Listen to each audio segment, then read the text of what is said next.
जय श्री राधे कृष्ण। प्रिय मित्रों, वीडियो को शुरू करने से पहले आइए प्रार्थना करें।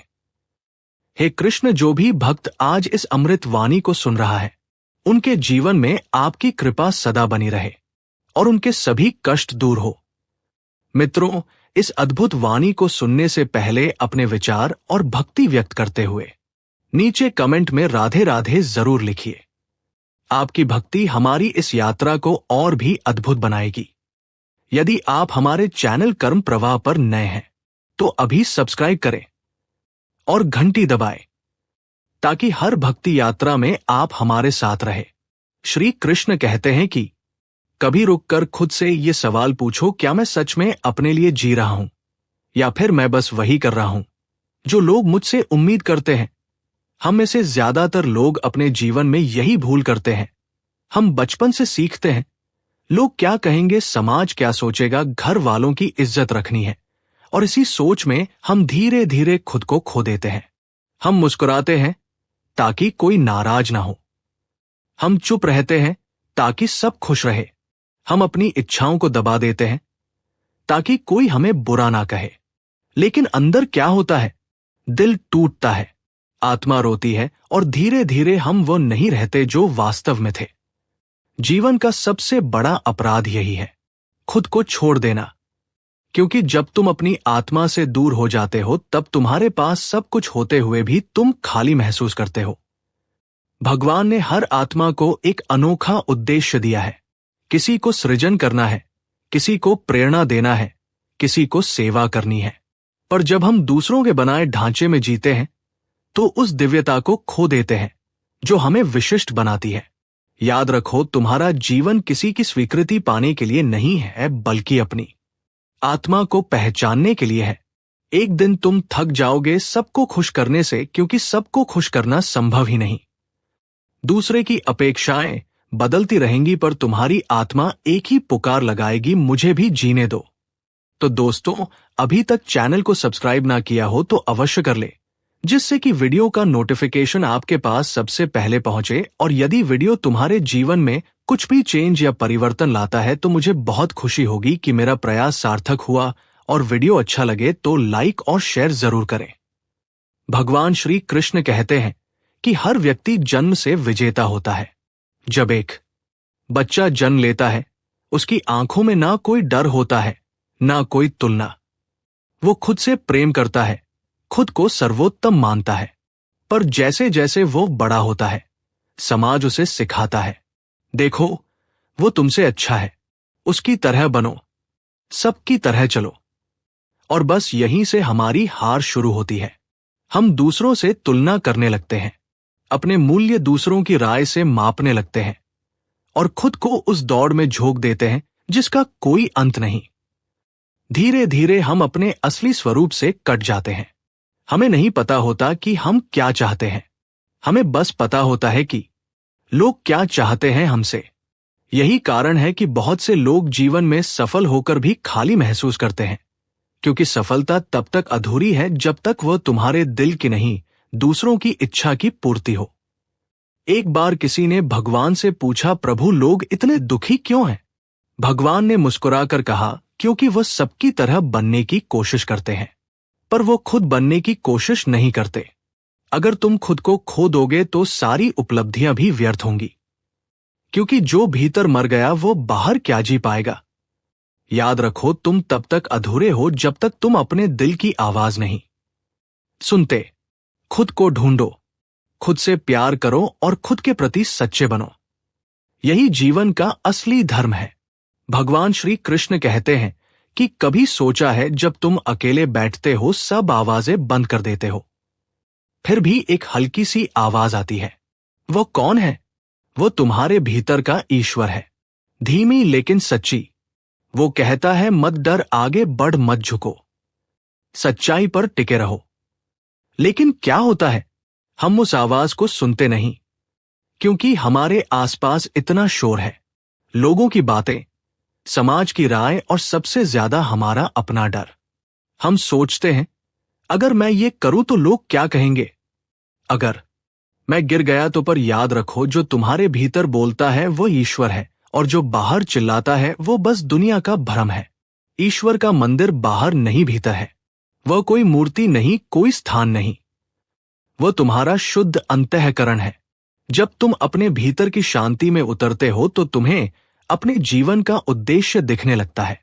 यही कारण है कि जब तुम किसी निर्णय को दिल से लेते हो तो भीतर एक शांति, एक संतोष होता है, क्योंकि वो आत्मा का निर्णय होता है। पर जब वही निर्णय तुम डर या दूसरों की राय से लेते हो तो भीतर एक हल्की घबराहट रहती है, क्योंकि वो तुम्हारा मार्ग नहीं, वो किसी और का थोपा हुआ रास्ता होता है। जीवन में सबसे कठिन पर सबसे सुंदर सफर यही है अपने भीतर उतरना, क्योंकि भीतर उतरना मतलब अपने सारे नकाब उतारना, अपने झूठे डर जलाना और आत्मा की आवाज पहचानना। जब तुम अपने भीतर की आवाज सुनना सीख जाते हो तो कोई आलोचना, कोई डर, कोई असफलता तुम्हें हिला नहीं सकती, क्योंकि तब तुम्हें मालूम होता है तुम्हारा मार्ग कौन तय करता है, ईश्वर और तुम्हारी आत्मा। याद रखो, जो अपने भीतर की आवाज सुन लेता है वो संसार की हर आवाज से ऊपर उठ जाता है। वह चलता है विश्वास से, गिरता है अनुभव से और उठता है फिर ईश्वर के साथ। तो आज से एक वचन दो खुद को, मैं अपने भीतर की आवाज सुनूंगा, क्योंकि वही आवाज है जो तुम्हें तुम्हारे असली स्वरूप तक ले जाएगी। और जब तुम अपने भीतर के ईश्वर को पहचान लोगे तब तुम्हें किसी मंदिर, किसी दिशा की जरूरत नहीं रहेगी, क्योंकि तब हर जगह तुम उसे देखोगे, अपने भीतर, अपने कर्मों में, अपने जीवन में।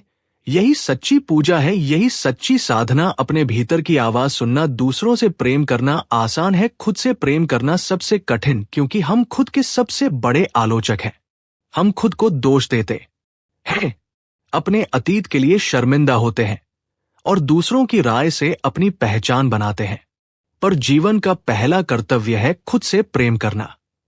जो खुद से प्रेम करता है वही सच्चे अर्थों में दूसरों से प्रेम कर सकता है, क्योंकि प्रेम वही बांट सकता है जिसके पास खुद प्रेम हो। खुद से प्रेम करना मतलब है अपने सपनों का आदर करना, अपनी गलतियों को माफ करना और अपने दिल को सुनना। ये स्वार्थ नहीं, ये आत्मसम्मान है। भगवान ने कहा था, जो स्वयं को जीत लेता है वही संपूर्ण जगत को जीत लेता है। इसीलिए सबसे पहले खुद के प्रति उत्तरदायी बनो। अगर तुम थके हो, आराम करो। अगर तुम्हें खुशी चाहिए, खुद के लिए कुछ करो। अगर तुम्हारा मन रोता है, उसे समझो, उसे अपनाओ, क्योंकि जब तुम खुद के साथ खड़े होते हो तब पूरी सृष्टि तुम्हारे साथ खड़ी होती है। अब समझो, जब कोई व्यक्ति अपने लिए जीना शुरू करता है तो वह सेल्फिश नहीं बल्कि स्पिरिचुअली अवेकन हो जाता है। वह समझ जाता है कि सच्चा सुख तभी है जब आत्मा स्वतंत्र है। जो अपने लिए जीता है वह दुनिया से भागता नहीं बल्कि और अधिक दे सकता है, क्योंकि उसके भीतर प्रेम, संतुलन और प्रकाश होता है। ऐसे लोग समाज को बदलते हैं। भगवान बुद्ध ने राजपाट छोड़कर अपने लिए जिया और पूरी दुनिया के लिए प्रकाश बन गए।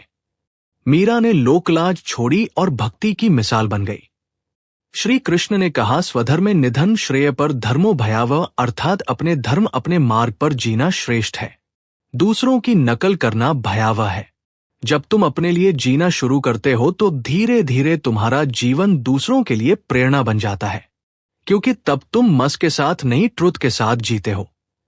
तुम्हारा आत्मविश्वास लोगों को दिशा देता है। तुम्हारा जीवन एक संदेश बन जाता है।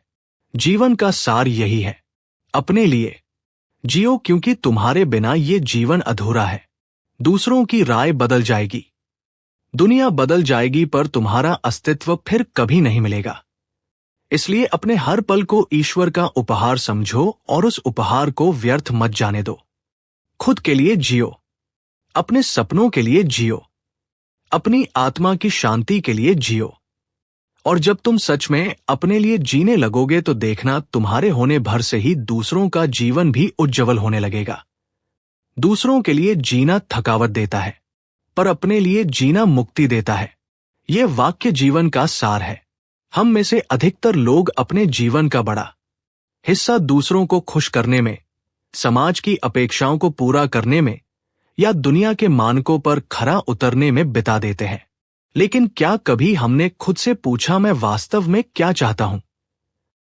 क्या मेरा दिल इस जीवन से प्रसन्न है? जब इंसान केवल दूसरों के लिए जीता है तो वो धीरे धीरे अपनी असली पहचान खो देता है। वो मुस्कुराता तो है पर भीतर से खाली रहता है। उसकी आत्मा थक जाती है क्योंकि वह अपने सच्चे स्वरूप से दूर चला जाता है। लेकिन जब कोई अपने लिए जीना शुरू करता है, अपने सपनों के लिए, अपने मन की शांति के लिए, तब वही जीवन ईश्वरीय बन जाता है। भगवत गीता में श्री कृष्ण कहते हैं, अपने लिए जीना मतलब स्वार्थी होना नहीं, बल्कि अपने भीतर बसे ईश्वर को पहचानना है। जब इंसान खुद से प्रेम करता है, खुद को स्वीकारता है, तब वही प्रेम दुनिया में फैलता है। खुद के लिए जीना आत्मा की आवाज सुनना है। वो आवाज जो कहती है, मैं वही हूं जो परमात्मा का अंश है। और जब ये अनुभव हो जाता है कि आत्मा और परमात्मा अलग नहीं, तब जीवन बोझ नहीं बल्कि भक्ति बन जाता है। इसलिए उठो, दूसरों की नजरों से नहीं, अपने दिल की नजरों से खुद को देखो। वो करो जो तुम्हारे भीतर आनंद जगाए, ना कि केवल प्रशंसा। क्योंकि जब तुम भीतर से खिलोगे तब तुम्हारे होने भर से ये दुनिया बदल जाएगी। याद रखो, दूसरों को बदलने की जरूरत नहीं, बस खुद को बदलो। जो खुद को जान लेता है वह सृष्टि के रहस्य को जान लेता है, और वही क्षण मुक्ति का क्षण होता है। तो दोस्तों, मैं दिल से आशा करता हूं कि ये वीडियो आपको अच्छा लगा होगा। यदि पसंद आया हो तो अपने दोस्तों और परिवार में शेयर और सब्सक्राइब करना ना भूलें। जय श्री राधे कृष्णा।